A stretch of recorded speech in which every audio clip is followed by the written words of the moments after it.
எல்லோரும் நல்லா இருக்கீங்களா? நாளைக்கு ஆகஸ்ட் 24 எங்களோட மருமகளுடைய பிறந்த நாள். அதுக்கு ஒரு ஈஸியான ஒரு கேரட் அல்வா எப்படி பண்ணுறதுன்னு நான் காட்டுறேங்க. அதுக்கு நான் ஒரு 5 கப் அளவு கேரட் எடுத்திருக்கேன் பார்த்துக்கோங்க. 5 கப்பு அளவு கேரட்டுக்கு 1 கப் அளவு சுகர் எடுத்துருக்கிறேன்.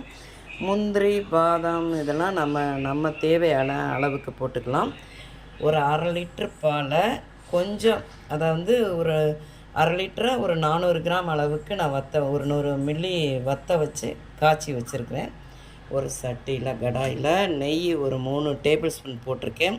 இதில் பாதாம் முந்திரியை வறுத்து எடுத்துகிட்டு அடுத்து அந்த கேரட்டை போட்டு அதில் உள்ள பச்சை வாசனை போக நல்லா வதக்கணும் பார்த்துக்கோங்க.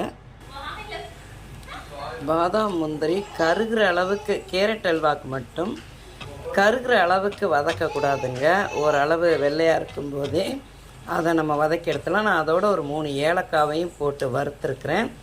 அதையும் பவுட்ரு பண்ணி கடைசியில் போட்டுக்கலாம். ஏலக்காவை மட்டும் எடுத்துட்டு தனியாக. இப்போ இது வறுபட்டுருச்சு, இதை எடுத்துடலாம். இப்போ முந்திரி இதை வறுத்து எடுத்துட்டோம். அடுத்து மீதம் இருந்த நெய்யில் கேரட்டை போட்டு வதக்கணுங்க. கேரட்டு மட்டும் அந்த பச்சை வாசனை போகணும். நல்லா வதக்கிட்டு பாலை விட்டு வேக விடணும்.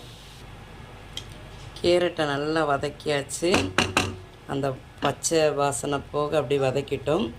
1/2 லிட்ரு பாலை 400 ml அளவுக்கு நான் காய்ச்சி வச்சுருந்தேன்ல, அதை இப்போ விட்டு வேக விட்டுறலாம்.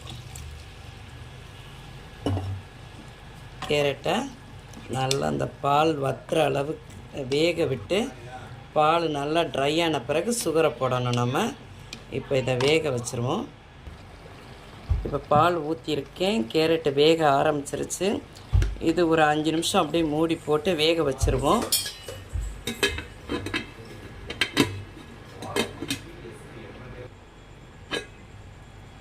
அஞ்சு நிமிஷம் ஆயிடுச்சு. ஓரளவு கேரட்டு வெந்துருச்சு.